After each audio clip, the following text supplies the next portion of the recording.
ఏమైతే ఈవినింగ్ 4 అయింది. సరదాగా ఏమన్నా కేక్ చేయొచ్చు కదా అన్నాడు మా అన్నయ్య ఓరియో బిస్కెట్స్ తీసుకొచ్చి. మనం ఇంకా ఆగుతామా? ఆగం కదా. ఇంకా లేట్ చేయకుండా రెసిపీని అయితే స్టార్ట్ చేశాను. ఫస్ట్ ఓరియో బిస్కెట్స్ తీసుకుని చూపించిన విధంగా గ్రైండ్ చేసుకుని ఒక బౌల్లో వేసుకోవాలి.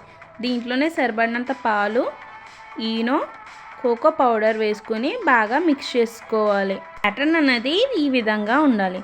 ఇప్పుడు ఇలాంటిది ఒకటి తీసుకుని దీంట్లో కొద్దిగా మిక్స్ చేసి పెట్టుకున్న క్రీమ్ని వేసుకోవాలి. చూపించిన విధంగా మొత్తం స్ప్రెడ్ చేసుకోవాలి. ఇప్పుడు దీంట్లోనే మీ దగ్గర డార్క్ చాక్లెట్ ఉంటే డార్క్ చాక్లెట్, డైరీ మిల్క్ ఉంటే డైరీ మిల్క్ యూస్ చేయండి. నేనైతే ఇక్కడ డైరీ మిల్క్ యూస్ చేస్తున్నాను. ఇలా డైరీ మిల్క్ మొత్తం వేసుకుని దీనిపైన కవర్ చేస్తూ ఇంకో లేయర్ని పెట్టేయాలి. ఇలా రెడీ చేసేసుకున్న తర్వాత ఒక 2 మినిట్స్ లో ఫ్లేమ్లో పెట్టుకుని కుక్ చేస్తే మన టేస్టీగా చాకో లావా మినీ కేక్ అయితే రెడీ అయిపోతుంది.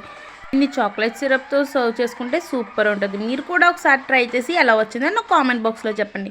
మీకు కానీ రెసిపీ నచ్చినట్టయితే like, share and subscribe for more videos.